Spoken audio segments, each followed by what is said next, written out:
Whether you're fly fishing in a stream, getting those ankles wet, or deep in the ocean, casting nets, fish nerds. Fish nerds.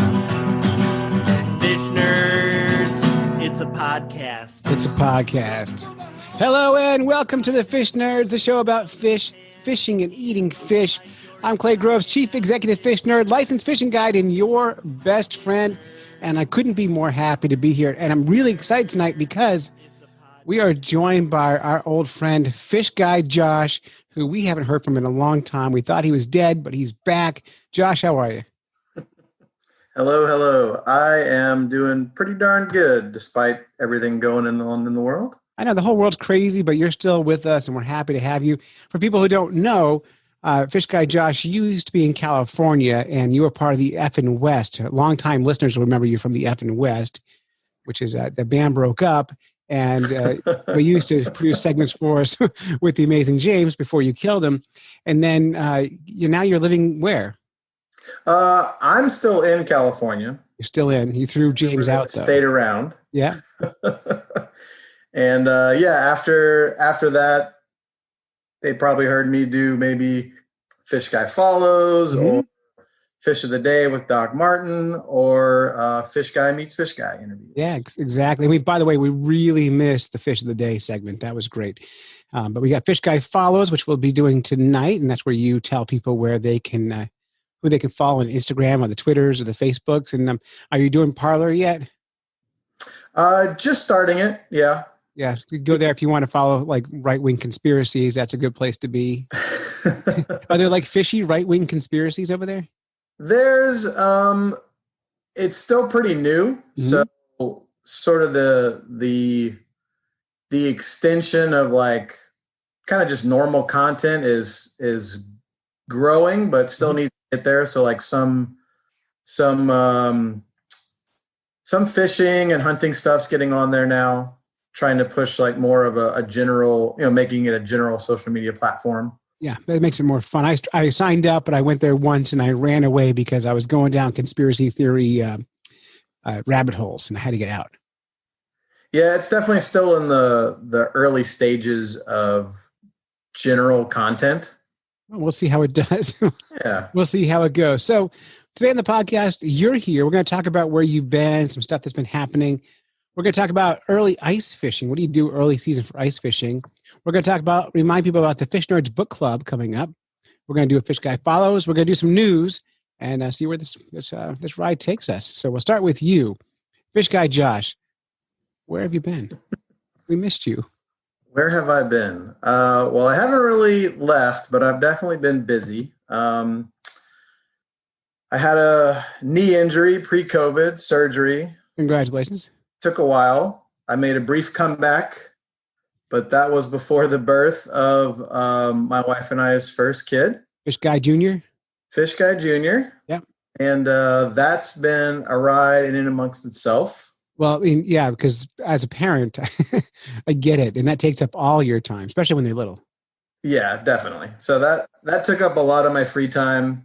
And fish-wise, that took up a lot of fishing time as well, but once the pandemic hit, I lost a lot of my supporting staff as far as the aquariums and the program that I do here at the park. So everything sort of fell on me. So I've been keeping it pretty fishy the last year and a half, 2 years, but it's definitely meant a little less appearances on the Fish Nerds and a pretty busy schedule for me.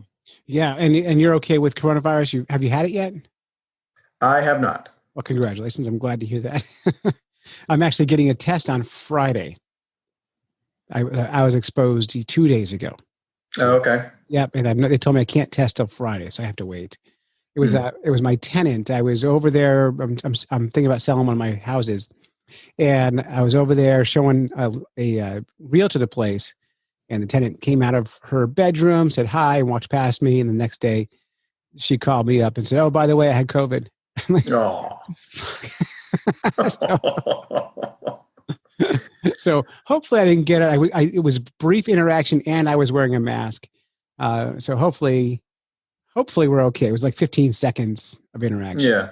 So sounds like you're still in the the window of safety there based on what I've been reading and researching. But Oh yeah, I mean, but there's always that chance. Because they describe the virus as like a keyhole virus. It has to hit you just right to get in you, and that's why the longer time you spend with that virus, the more likely you are to get it, because you can get bombarded with it until it finally gets in that keyhole. But the more times that key's jamming in around that hole. exactly. So, but it could happen the first time.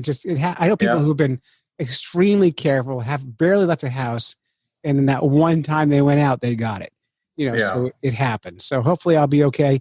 My doctor's worried because I only have one lung, so they think that I'd be a high risk person. Yeah, if I know that's been definitely one of your concerns for a while there. Yeah, so I've been avoiding everything, and the job at the radio station has been great for me because I have my own studio and no one goes in there, and it's pretty locked down, which is great. Yeah. So anyway, you're back, fish guy, and one of your favorite things to do is you're a carp fisher.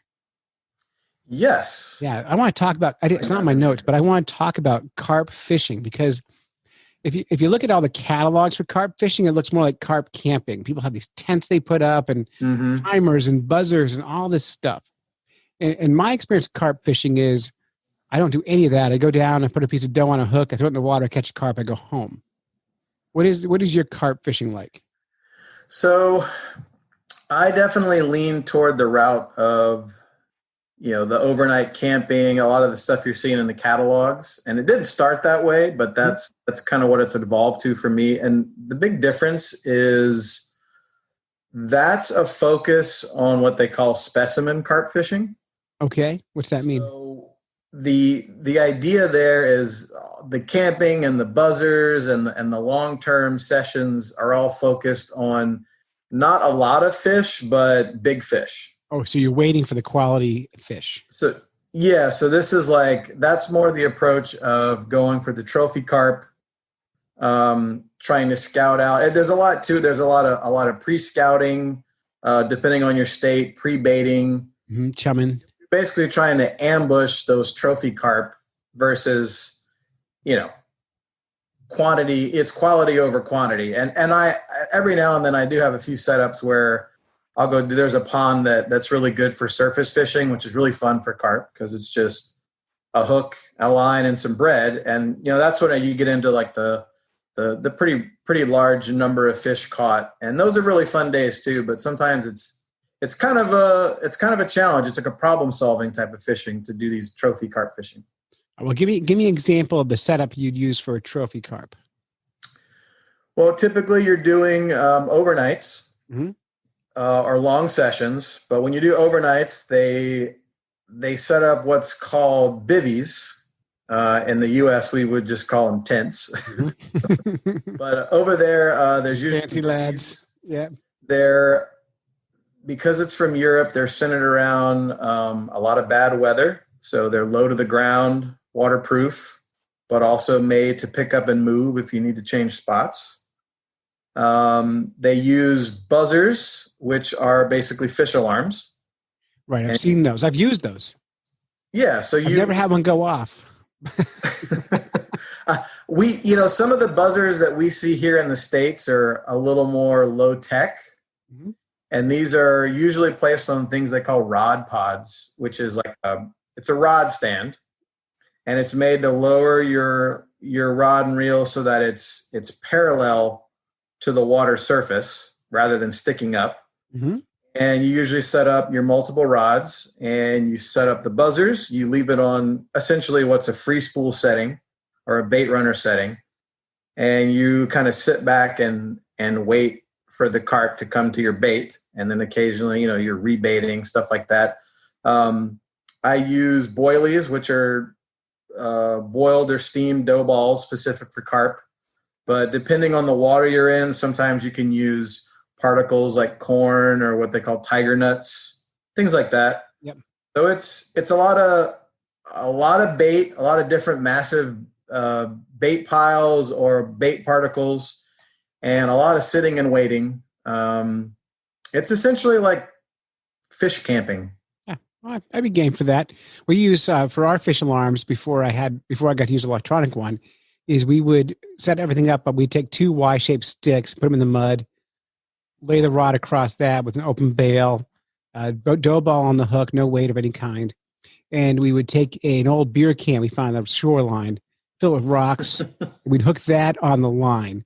And when the line started spooling off, the can would fall over. That was our alarm. Yeah, when I first got into carp fishing, I was actually very primitive by those, those overnight session standards. But fortunately, I met a good friend who's originally from Hungary, and he lives and breathes specimen carp fishing.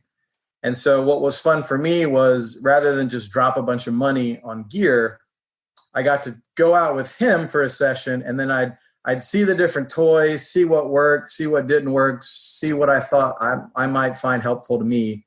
So even though I have put in a significant amount of money into my carp fishing gear, luckily I've been able to do it efficiently, I think. So there's a lot of fun stuff out there, but there's a lot of stuff where I'm like, man, I just don't need that.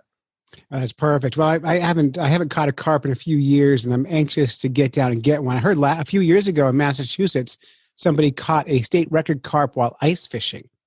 And they hooked it, and it was too big for the ice hole. So they had to reach down the hole, hold the carp by its gills while someone went and got a chainsaw and cut a giant circle in the ice. Wow. So they can get this thing out. But he got the state record that way. That's a devotion to that record right there.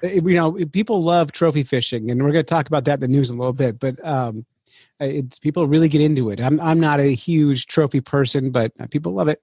So I guess that's their thing. Yeah. Yeah. So I do want to talk a little bit about ice fishing. You don't ice fish in California.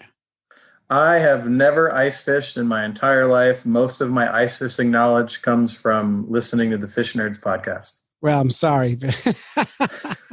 I do. We are a fishing podcast, but I don't usually do fishing shows like how to fish and all that. So today we're doing a little bit of that with the carp talk we just did. And we're going to talk about early season brook trout fishing through the ice, which is starting up probably in about 2 days. And we're super excited about it. Do you have brook trout in California? If we do, it's pretty isolated, and they were, obviously not from here. Right. I think there might be a few spots where there are brook trout, but nothing where we are. We have some salmon and native and one of the only places where there's actually native rainbow trout. Right. I mean, I call rainbow trout up here California trout, because back in the 1890s they put them on trains in California, and they trained them. They drove them in trains from California to New Hampshire and dumped them in our lakes and streams up here. So all of our strains up here are California rainbows. And, which is hilarious, because they did the opposite with like bass and stuff and trained them out to California. Well, we had no bass up here though either. Our bass are from trains from Arkansas and stuff like that. So, yeah. So because we have New Hampshire. You've been up here to New Hampshire for the NANFA conference. Oh yeah, loved it up there. And as you know, we've got very few fish, native species of fish. There was a short list. Yeah, it's short, but it's hard to get them all. It's really challenging, but it's a short list, and that's because when the glaciers came through, they kind of wrecked everything. That's what glaciers do. So, not a lot of native species up here, so we had to import most of our fish. But one of our native fish is a tachar. It's the native brook trout, which we're very proud of. We're so proud. It's our state fish, and we're the only Beautiful state. Fish. Yeah, we're the only state that has it as a state fish. Well, us and 9 other states. So, we couldn't be more unique. But early season brook trout fishing is my very favorite kind of ice fishing right now. Last few years, and the reason I like it is because the state of New Hampshire takes the broodstock brook trout, which are the 4-year-old brook trout. They've been like the grandparent fish, the main breeders in their tanks, and they dump them in a few select ponds and lakes in the state. And they dump them in November, right before the ice freezes. And these fish are like cows. They're huge. They swim around in schools, which brook trout don't usually do. And they chase small fish into really shallow water, which is why we target them in early season, because we'll go out in the ice when the ice is only 2 inches thick. And I don't know if you know what safe ice is, but safe ice is 4 inches. Yeah, I would say it's not 2 inches thick. I know that. 2 is spooky. 2, you will fall through at some point. But the good news is we're fishing in water that's 1 foot deep. So when you fall through, you just step back on the ice and keep fishing. You don't even go past your boot usually, which is nice. But the technique for this, a lot of like traditional fishermen and women will set fish traps up on the ice. They'll drill a bunch of holes. They'll set the traps up. They'll bait them with minnows or worms. They'll sit in a chair. They'll drink beer, and they'll wait for the fish to come. But if you want to catch a lot of brook trout, that's a boring way to do it. You also kill most of the fish you catch that way because you gut hook them all, and you don't catch that many. And so the better way to do it, which I think, is you drill a bunch of holes, and you get your little fishing rod and a tiny tungsten jig with a hot pink trailer. Anything that's hot pink will work. And you hold a hole and you jig around each hole for 5 minutes and you wait for the fish. And what'll happen is those schools of brook trout will come in chasing your bait. And you get 2 or 3 of these, they're like 14 to 18 inches long fish chasing your bait, and you're sight fishing because you're only a foot deep of water. And you can see them in the holes chasing your bait. And if you play keep away for a few seconds, don't catch the first fish you see, the trophy fish will come in and you can catch those. You can selectively catch them. It's amazing. It's so much fun. And do you keep these because they're hatchery fish, or do you let them go? I let them go because I like to catch them over and over again. These guys are bruisers. They can handle the catch and release. And I've caught the same fish a few times in a row. But this year I am going to keep one because I haven't eaten a brook trout in a couple of years, and I want to do a cedar plank brook trout recipe. I want to do a fishing topic, so I want to do that. So I will keep the first one I catch this year. In New Hampshire, the legal limit through the ice is 2 fish or 5 pounds. So if you get 1 5-pounder, you're done. In the summer, it's 5 fish or 5 pounds. Although most fishers don't read the rules and they keep 5 fish every time, no matter what. And so it gets fished out pretty quickly. The spot we go, the lake in about a week's time will look like Swiss cheese covered in blood. There's blood everywhere. There's all those trap fishermen. But that's how I like to fish for early season brook trout. And last year, for the first time, we went out late season in the same spot, thinking we wouldn't have a chance at these brook trout. And it's the same technique worked. Only you have 2 inches of ice, you're on 12 inches of ice. But it still worked. So I guess it works all the time. Now, was this a mix of native and hatchery, mostly hatchery, or? This is all hatchery. These are the brood stock. These are the big. So like a native brook trout in New Hampshire, they get to 8 inches, that's a pretty good brook trout. Yeah. But the ones from the hatchery that they're either eating like cows or pellet fed, they're grain fed, and they are the bruisers. Those are 14 to 18 inches. Those are monsters. So that's the difference like there. The rainbow trout here. Yeah, of course. Yeah. And we'll catch rainbows in the same technique, by the way, in different lakes. Because rainbows love shallow water too, under the ice. In fact, but for rainbows, I can jig anywhere in a lake directly under the ice and pick up rainbow trout. Because they'll swim under the ice with their dorsal fin touching the ice. And they'll cruise the whole lake just touching the surface of the water. And if you jig right below the ice, eventually they'll come around and grab whatever bait you're jigging right there. Do they do the special coloration rainbows or brooks over there? I know over here we have something called lightning trout, which is kind of like an albino, but it's still just a hatchery rainbow trout. No, I wish we did. Nothing that exciting. Although the brook trout, the male spawning colors are pretty remarkable. Yeah. But no, nothing like that.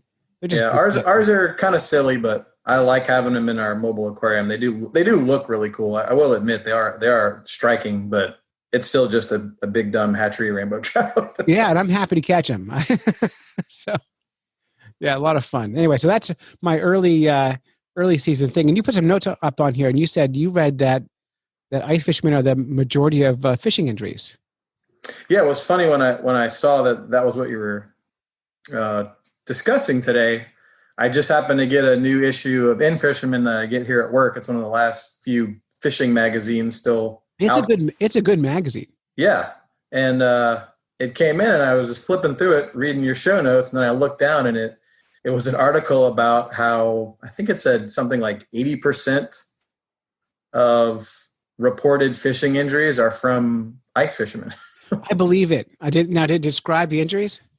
It did categorize them into different things, and I think most of them were like slip and fall and bruises and stuff like that. Yeah, I imagine that's the majority of them. Yeah. I used to, when I first started ice fishing, I didn't know the fishing was a thing you did on the ice. I thought it was about drinking near holes in the ice. And so I used to get hurt a lot. I don't drink on the ice much anymore, but I think a lot of people who ice fish also drink heavily while they're on the ice, and that might contribute to it. Also, it used to be common the augers people drilled holes with were gas augers, and they used to have auger rodeos, and they would drill them halfway in the ice, and they would climb on top of them and turn them on. So then the blade wasn't turning anymore, but the power head would turn, and they would spin around with people on top, and they would fly off onto the ice. So, yeah, there's a lot of ways to get hurt ice fishing.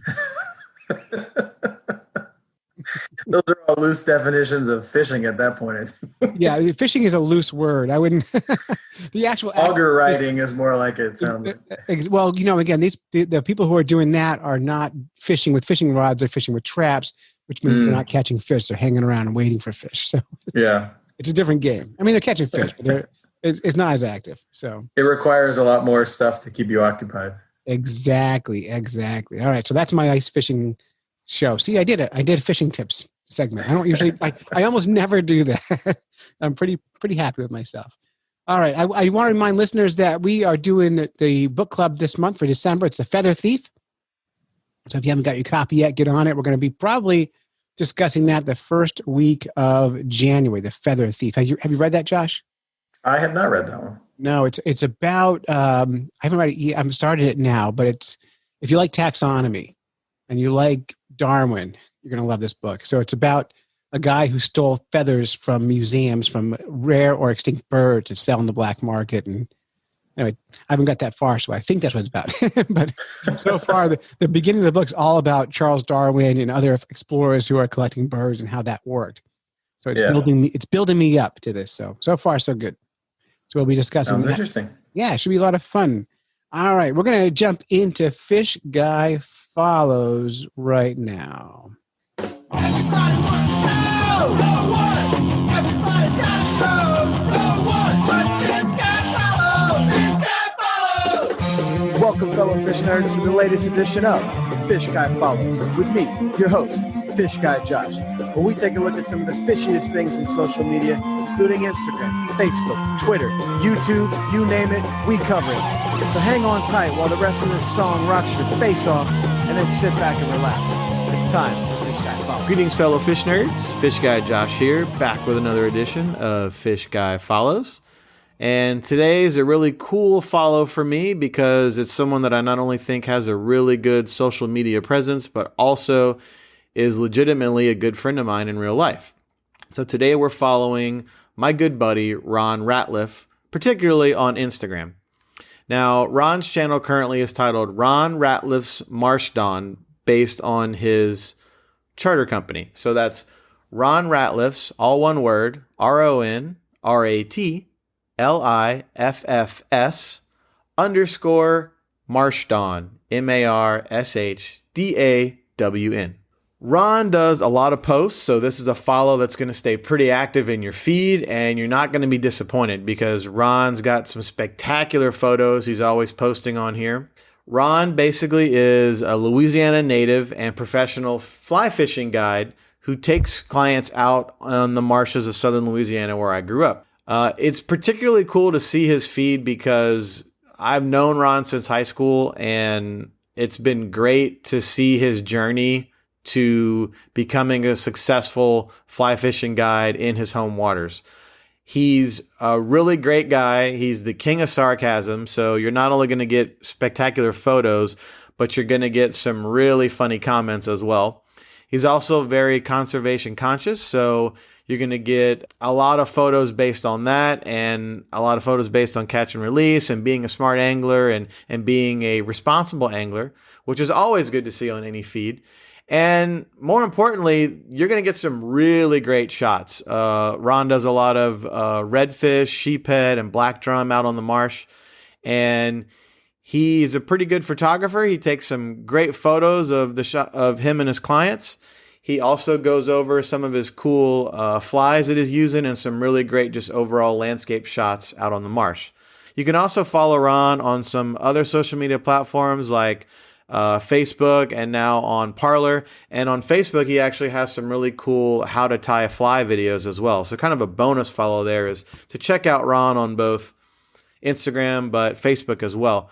I don't think you're going to be disappointed, especially if you're into fly fishing. But even if you're not, Ron is a great follow, great friend, a great guy. I wish him the best of luck. If you're ever in South Louisiana and you want to do some epic fly fishing, please look him up. Marshdawn.com is his charter service. He's excellent. He's really well respected amongst other fly fishing guides, and all around great guy, great follow. That's Ron Ratliff's Marshdawn, RonRatliffs_Marshdawn. And as usual, you can always follow me on all of my social media platforms: Facebook, YouTube, Twitter, Parler, and of course Instagram. That's Fish Guy Josh. Thanks, and we'll see you on the next go round.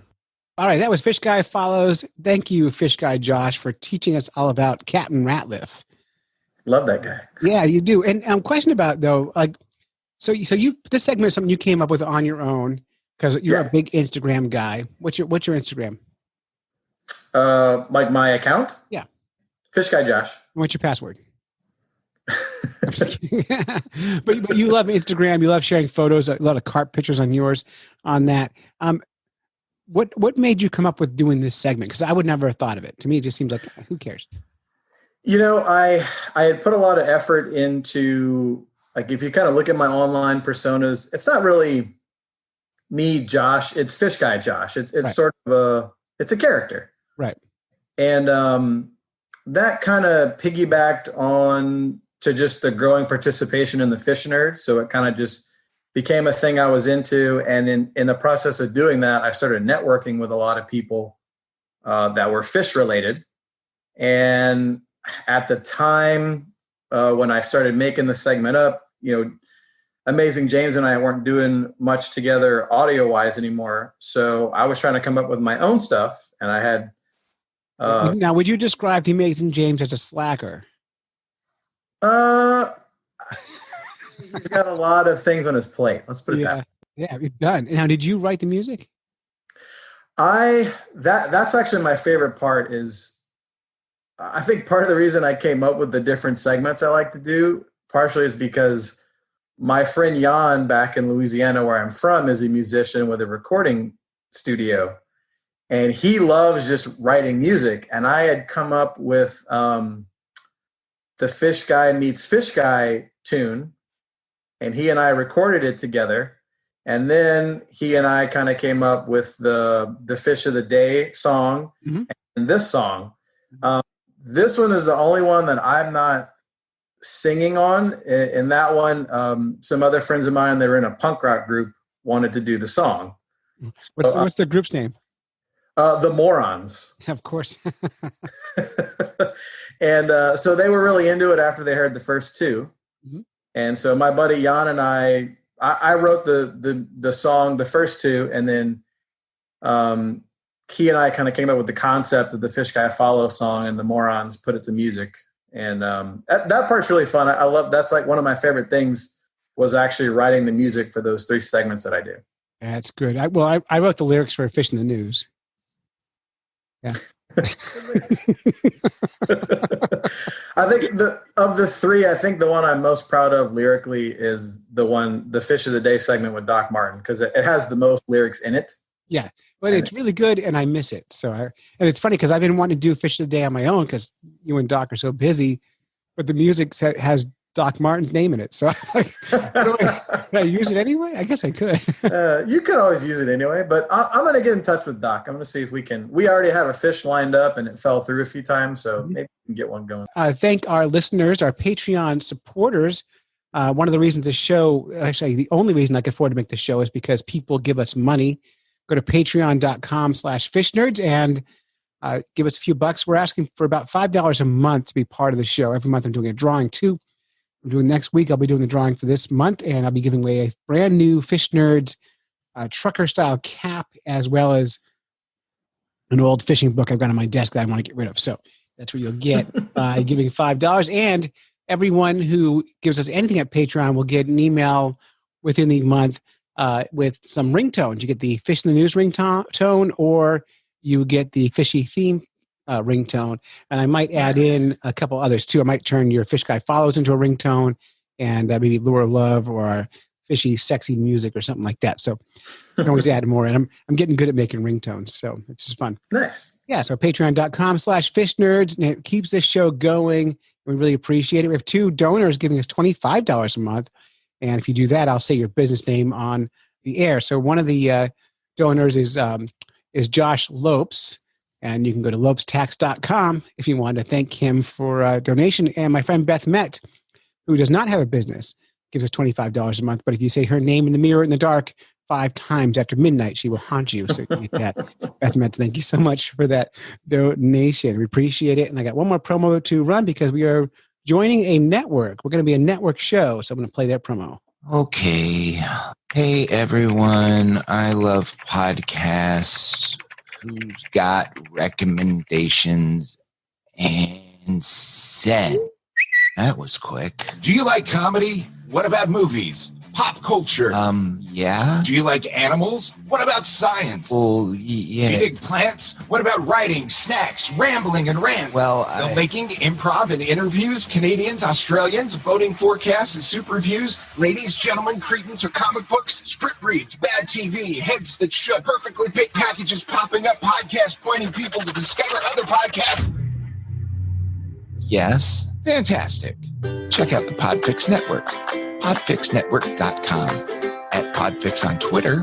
Official_Podfix on the gram. Plus, check out Podfix Presents wherever fine podcasts are found. The Podfix Network, artist-owned and loved. And I think the Fish Nerds are joining that network. I've been in talks with them for the last few weeks, and I like them. So I think we're going to join up and help them help us promote ourselves a little more. Awesome. Yeah, it should be fun. All right. Now, most important part of the show here. We're ready for this, Josh? Let's do it. Let's do this. All right. News, fish in the news. Everybody loves their fish in the news. Everybody loves a fish in the news, and that is Diana's bath salts making that for us. And this first part isn't really a news story. It's not like an article anywhere, but a few years ago, back in 2011, back at the birth of the Fish Nerds, we were born out of a quest to catch and eat every kind of freshwater fish in New Hampshire. And this just in 2020, New Hampshire, we found green sunfish. It's a big deal. Dun, dun, dun. I know, it's a big deal. And I'm not surprised. It was found in the Merrimack River, and I am not surprised by this at all. But we didn't have them here in 2011. So in California, is moving fish around a popular thing? It was. It's, there's a lot of heavy regulations to try and prevent it, but there's so many people here that it definitely still happens. Yeah. And they found this through an electrofishing survey, and they were alerted to the species of fish because anglers have been reporting catching the green sunfish in the area. And so they went out and shocked the water, and sure enough, there they were. So that's it. They found They're pretty interesting looking specimens too. I was looking at the photos, and yeah, cool. They look a little different than the sunfish around here and even back in Louisiana. Obviously, green sunfish. They're not great pictures. Yeah, but they are really cool looking fish. But I'm not surprised that they're there, given how common they are in like even pond stocking programs from commercial companies. I mean, hybrids of bluegill and green sunfish are, that's a pretty well-known stocking equation, I guess. I guess so. Made it up there. Yeah, I guess so. I mean, they haven't. I mean, they stocked. New Hampshire was bass, as they say, back in the 1890s, and that's when most of our sunfish species were brought up. That's when we saw crappies and bluegills and largemouth bass and smallmouth bass and pumpkin seeds and all those guys are brought up. And this, so to have a new species here is interesting because I can't see any value to someone thinking, oh, you know what we need in New Hampshire? Green sunfish. Yeah. My bet is it was brought up as bait. Is someone had in Massachusetts where they do have green sunfish, someone put a bait trap out and trapped a bunch in, threw them in the bait bucket, and they got up here that way. Yeah. I mean, that makes sense. From what I remember research-wise, they're one of the sunfish that does best in like streams and rivers and flowing water versus a lot of so I'm not surprised that you found them in the Merrimack there. Yeah, I didn't find them. I would like, now I have to find one and eat it and add it to my list. The Royal New Hampshire you. Yeah, I am, as King of New Hampshire, I will tell you, I wasn't the one. It's not my fault. All right. And another story I want to talk about, and I'm not going to talk about green sunfish much because I don't know much about them, but I do want to talk about, this is from CBC Canada, news from New Brunswick, Canada. And this is, do you fish tournaments? Like, do I participate in them? No. Yeah. No, me either. I don't. We've organized some special needs kids fishing derbies, but it's pretty different from, the types of things like in this story. Yeah. All right. So the headline is fishing tournament organizer fined after nearly 200 fish found in a dumpster. So yeah, that's the headline. A fishing tournament organizer and TV personality has brought his business to New Brunswick after being fined $9,000 and losing his Ontario fishing license for not reporting nearly 200 dead bass he threw in a dumpster. That's a lot of bass. And not only a lot of bass, it was trophy bass. Yeah, big ones. Brood stock, because it was what they were weighing for tournaments. It was pretty disgusting to see, actually. Yeah, it's really gross. Ben Wu was convicted of failing to abide by the terms and conditions of the license, allowing the tournament organizers to transport fish to be weighed and measured before they return to water alive. After the incident, Wu relocated. He moved where he continued to organize fishing tournaments under the name B1 Fishing, including 2 partnerships with the city of Fredericton. So he kept doing it after that. He didn't learn. Not surprised. I mean, if you can just leave town and, sell snake oil somewhere else, that's what you do.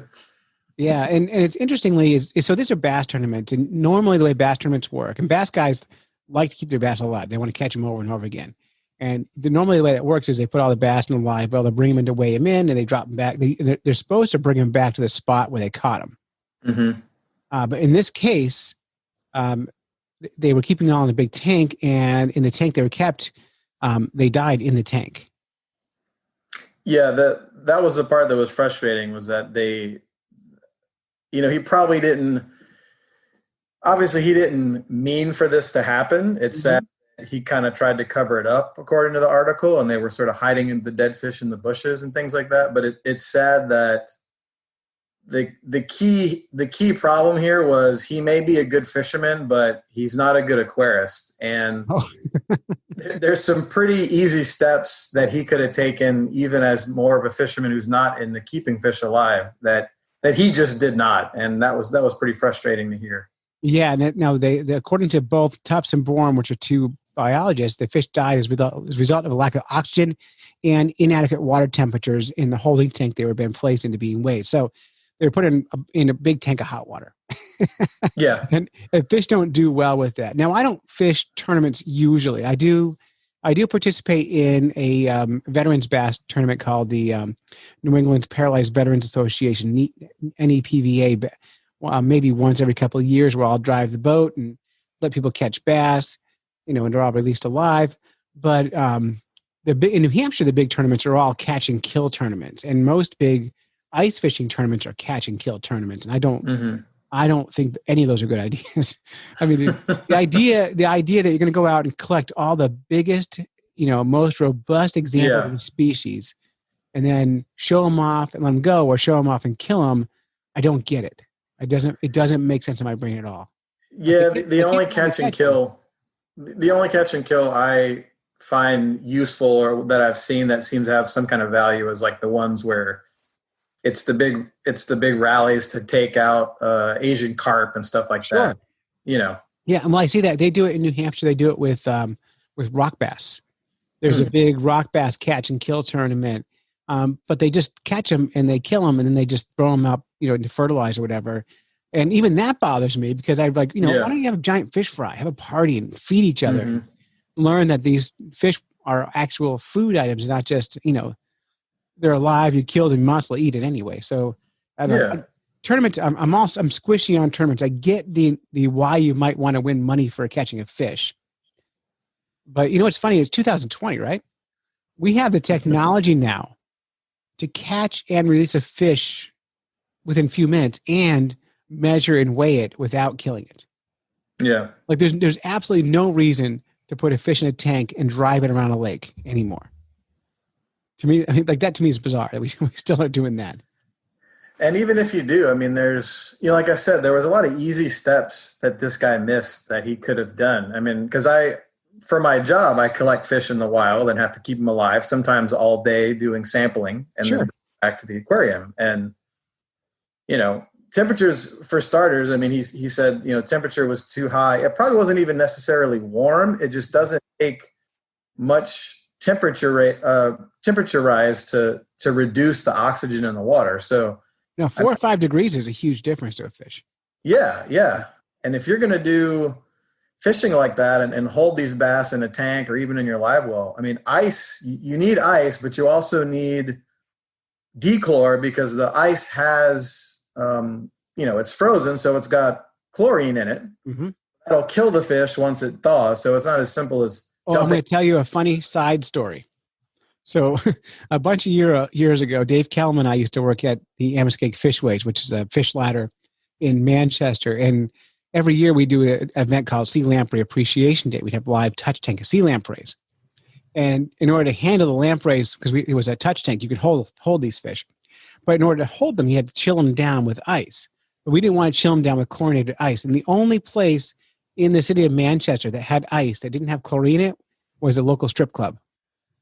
So on the day of Lamprey Day, we had to drive back and forth to a strip club and get ice to put on our lampreys. How did you approach the strip club with this problem? Well, Dave did it, and he didn't tell me, but I guess he must have known them well. Oh, Dave. Oh, Dave. Yeah, so, don't be afraid to approach your local strip club if you need ice that's not chlorinated. Yeah. Well, if you have, just a bag of ice, there's actually a really cool product I use that's by a microbiologist down in Texas. And he made it specifically for bass tournaments. And he's got a whole line of products now, but it's called Please Release Me.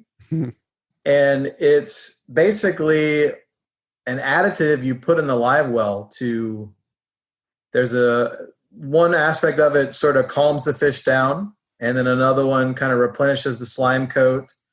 And it also has a dechlor in it so that when you put ice in there, you're not killing the fish. And he has those products specifically for different bait fish and saltwater fish as well. But that's one that I just kind of came across through research, and I use it now even in my scientific collection. It's like a really cool little fishing hack for keeping those fish alive. Even if you're using live bait for catfish or something, it's a great little additive.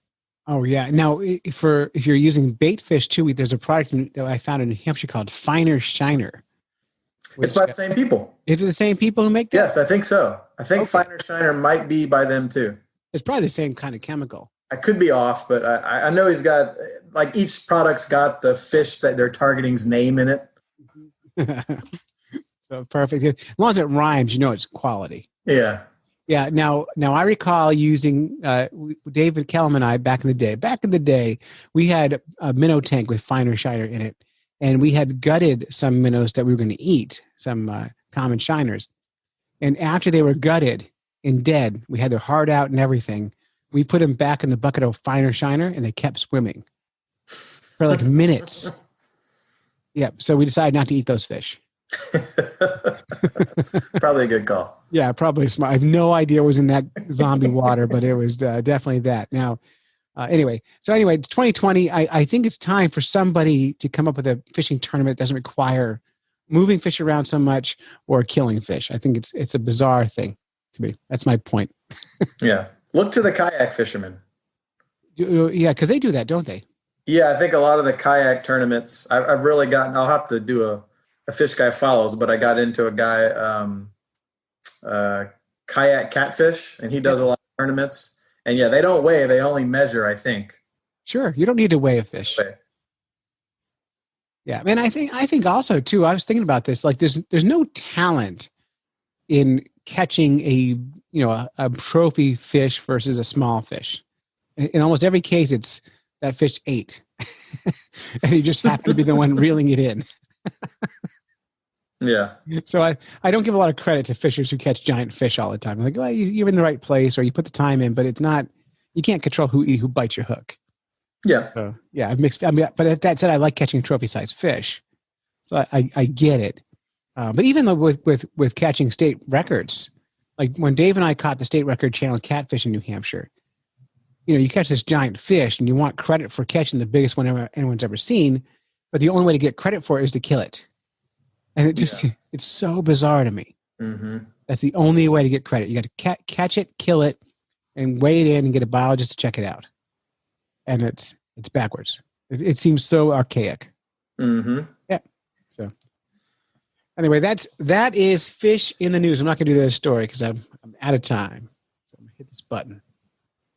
News, fish in the news. Everybody loves their fish in the news. Everybody loves the fish in the news, Josh. Who doesn't? Who doesn't love it? So that's it. You've listened to a couple of fish nerds when you should have been fishing. Big fat thanks to Fish Guy Josh for co-hosting this week. Josh, good to hear you again. Special thanks to Wally Pleasant and Diane's Bath Salts for the fishing theme music in the news. And giant thanks to Jan and the Morons for the Fish Guy Follows music in this week's show. And until next time, follow the code of the fish nerds. Spawn early and often. Never trust a free lunch with strings attached. Swim against the current every chance you get. You did it. You made a podcast. Whether you're fly fishing in a stream, getting those ankles wet, or deep in the ocean casting nets, fish nerds. Fish nerds. Fish nerds. It's a podcast. It's a podcast. Just for the halibut. Fried in a basket or broiled in a pan. Eat it raw like you're in Siam. Fish nerds. Fish nerds. Fish nerds. It's a podcast. All right, Josh, congratulations. Thank you, sir. Let me push stop here.